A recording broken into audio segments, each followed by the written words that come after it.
Робинзон Крузо by Daniel Defoe.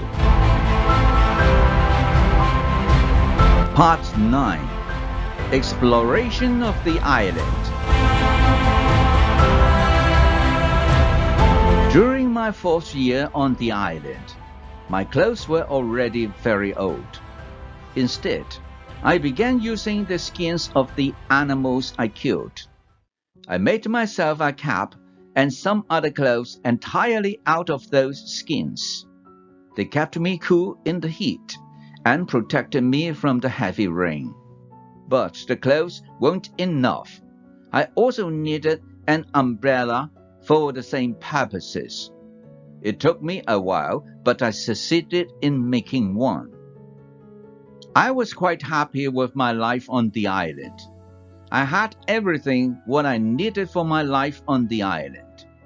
I continued living like that for the next 5 years. I kept on growing my corn.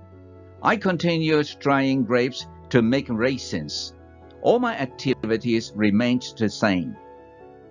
During this time, I decided to make a new canoe. It was smaller and easier to move. I wanted to travel around the island in it. When the canoe was finished, I put food, water, and tools in it. I was ready for the trip. I wanted to test if I could go around the island in my canoe.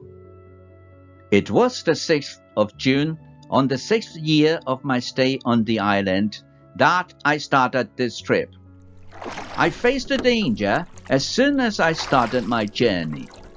I had to go around some rocks in the sea. When I wanted to go back to the coast, I realized there was a strong current. The current was taking me away from the island. The situation was horrible. I was scared. I thought, I will die in the open sea.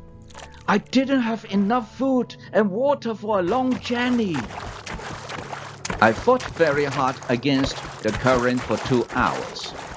Finally, I managed to get close to my island.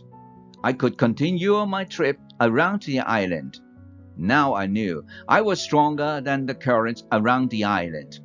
It made me feel good.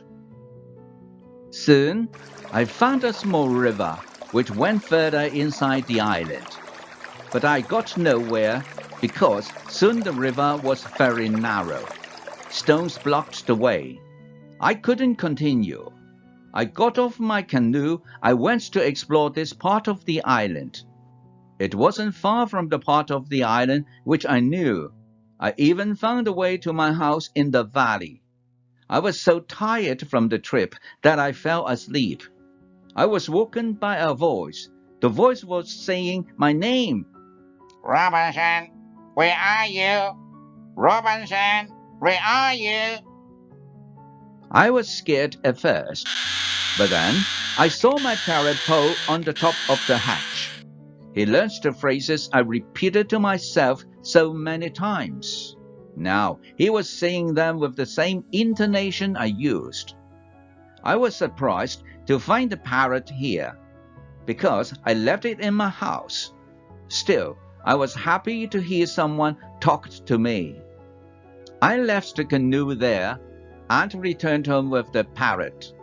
I didn't take such long trips for a year, and I was staying in my house most of the time. I kept on making wooden tools and clay pots. I even found a way to make pots with a wheel, which made my work much lighter. I also figured out how to make a tobacco pipe, which I missed a lot ever since I came to this island. One day, I also noticed I was running out of the gunpowder. I was worried I wouldn't be able to kill any more goat once it was gone. The kid I once caught was old. It was too late to try to find a male for her.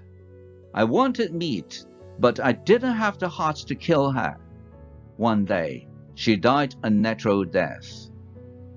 It was 11 years since I first came to this island, and all this time I was using gunpowder to provide myself with meat. Now, I thought of finding some other way to supply myself with food. I decided to make some trap. I didn't succeed at first, but eventually I caught 3 young goats. There were 1 male and 2 females. I took them home with me. I had to make a fence for them because I feared they might run away with the wild ones once they were adult. It took me 3 months, but I made a nice fence around a suitable space where there was a lot of grass and water for them. After some time, the young goat became very calm, and they were eating out of my hand. In 2 years, I had 12 goats, and in 3 years' time, I had more than 20 goats. This way, I had a lot of milk and meat. I experimented several times, and at last, I managed to make cheese and butter. My table was full now, and I was surrounded by animals. I had my old dog, cats, goat, and Poe, my parrot. The only thing I still missed was someone to talk to. One day, I set out to reach that part of the island where the strong current was. On the way there, I thought to myself how ridiculous I would have appeared if some Englishman saw me. I had a big hat, a short jacket, and short trousers all made out of goat skin. I didn't have socks or shoes, but I put some goat skin around my feet. I had 2 belts, 1 for the gun and knife, and 1 for the gunpowder. On my back, I had a basket. I also carried a gun on my shoulder, and an umbrella made out of goat skin above my head. My beard was pretty long. I realized I was looking very unusual from what I used to look years ago. One day, about lunchtime, I was walking on the beach going to check my canoe when I came across something surprising. I saw the mark of a human footprint on the sand. I looked around, but I couldn't see anyone. I was scared. I hurried back to my home. I was so scared I couldn't sleep that night. Why was there no canoe? Why were there no more footprints? I thought that maybe it was the footprint of one of the people who probably inhabited the islands around. I began to worry whether they saw my canoe and were now preparing to attack me. Then I convinced myself that maybe I saw the mark of my own foot, and I was a fool to get scared by it. This realization made me feel better. I took my courage and I went to see the footprint again.